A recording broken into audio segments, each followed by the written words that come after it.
Hello, Charette Miller here.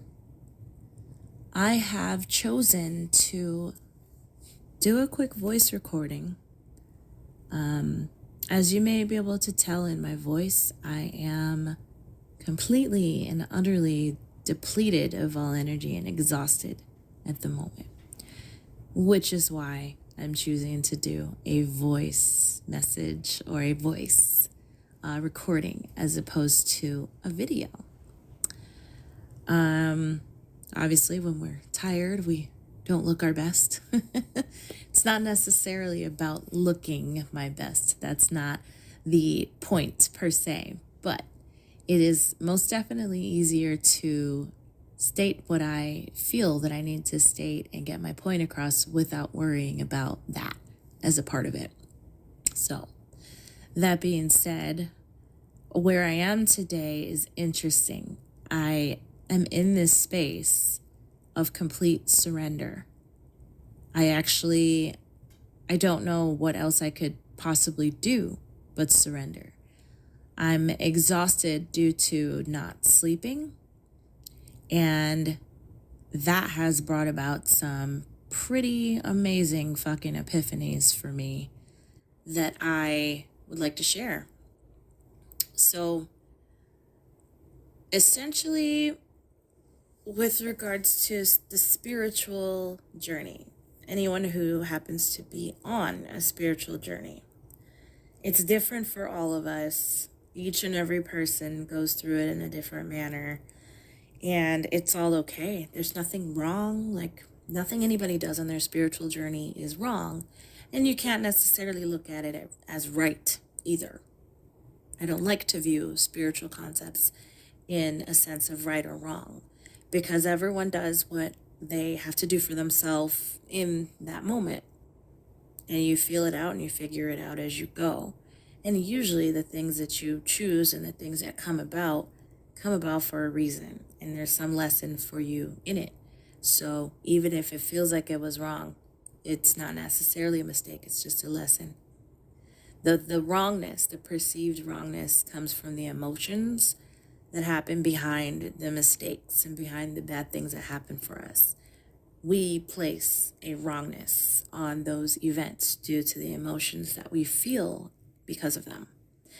But if you find forgiveness for yourself, source, energy, God, universe always forgives you. There's no question there.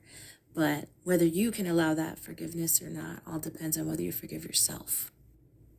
So in allowing self-forgiveness and allowing God's love and forgiveness to come through to you, it opens up a whole world of things. So looking at these things as lessons and letting the emotions go via forgiveness of self is so important.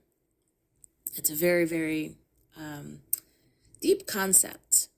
It really is. It's interesting. There's a lot of layers to peel back in order to be able to admit your perceived shortcomings or things that didn't go well, didn't go how you wanted them to go.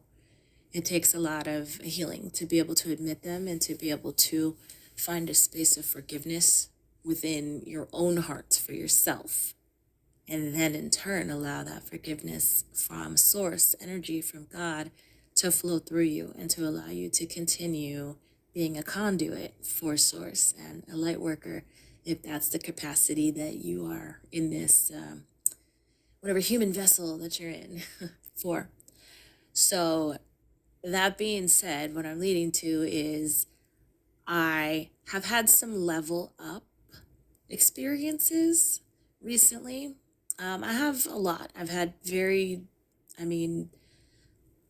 so many in the past 4 years. It's been a little bit over 4 years now since my spiritual awakening actually started full force. So it's crazy. It's all happened at warp speed. But when I have the large ones, I start to realize that it affects my family. It doesn't just affect me. One of the things that I have taken time to read about and study about is some of Dr. Joe Dispenza's work. And he talks about something called the familiar past. So oftentimes people become addicted to their misery. Essentially, you find a comfort in the misery because it is your familiar past. It's familiar to you, and for whatever masochistic reason, it is comforting to be in the familiar past, even when it's painful and traumatic and causes you to not feel well. There's something about it that your mind gets addicted to. He goes deep into that, and obviously I'm in a state of exhaustion right now, so I'm not in a position to even delve into the depths of what I know right now. So we're keeping it basic. But the familiar past is an interesting thing because the way that I've always looked at it is I have to let go of my familiar past. I have to meditate. I have to do heart coherence, where I think of happy things and make my heart feel happy, and meditation and things of that nature. And those are the things that help you to calm your nervous system, essentially, to let go of the familiar past and to be okay with moving forward to whatever it is that you're manifesting in your future. And I've been doing that. I've been doing that for a long time, but I just had the realization today.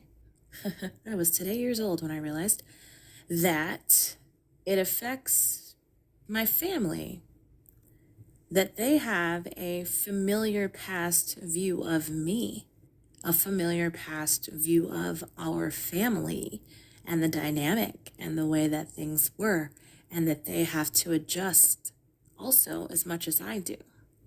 The interesting thing about it is that they just react. So my children having behavior issues, right? Things are fine with my husband and I, but sometimes there's little tiny bits of turmoil. I can't really describe it. I can't really describe it right now because it happens in a sleep state. So it's really interesting. But regardless, there are reactions that happen when I have my level ups. And I had to realize today that I am lowering my vibrational frequency to do my best to find my family and bring them to my vibrational frequency where I feel that I need to be and where I am the happiest, where I feel good, where my body doesn't hurt, where I accomplish all of the things that I want to accomplish in a day and feel good about myself and feel good about everything that's happening. And I rest, I sleep at night. That vibrational frequency is in a different space and my family is able to comprehend at the moment. But there's nothing that says that I can't be in that space of that higher vibrational frequency and bring them to me. I've done it many times. I've done it like so many times up to this point. But the level ups are getting bigger. The stakes are getting higher. I don't know. I don't know what the fuck. But regardless, I'm trying to find my best ways to bring them to me as opposed to me lowering my vibrational frequency to try to find them. And that the funny thing about it is that they're not really that low. I'm putting myself in an even lower space than where they are. And then they come down to where I am. And it's this horribly vicious cycle where I don't feel well. And then my whole family is affected by it. And then later my children have behavior issues as a result. And it cycles back around again. And then I don't sleep. And then I'm not feeling well. And then, my husband's frustrated. So family dynamics are a really fascinating thing. And I feel like all of the spiritual pathways that you have with the people in your life, they're stronger when you're in their presence, when you live with someone. It really is stronger. So to navigate that is interesting. But I've really brought myself around to a space where I can see the gift in this. It's resistance. It's all icky, yucky resistance that makes you not feel good. But there's always a gift in the resistance. And I'm learning that lately. So the gift I see in this resistance is, number one, you can't know what you don't know until you know it. So now I know. Number two, now that I do know what my resistance is, what's causing my resistance, I can see exactly what I need to do to get out of the resistance. And that is beautiful. And that's going to benefit me in all sorts of ways. And it's going to benefit my family in just completely unbelievable ways. I can't even find the words to describe how much I can feel that it's going to help my family dynamic. So I had to share because that was a big epiphany. It really was. And it's really neat. And I'm going to go take a nap now because I deserve that. And I've been given this time to reflect upon what needs to happen. And now that I know, I'm able to take the steps to execute it. And what a blessing that is. My life is charmed. It's amazing. It's just charmed. I love it.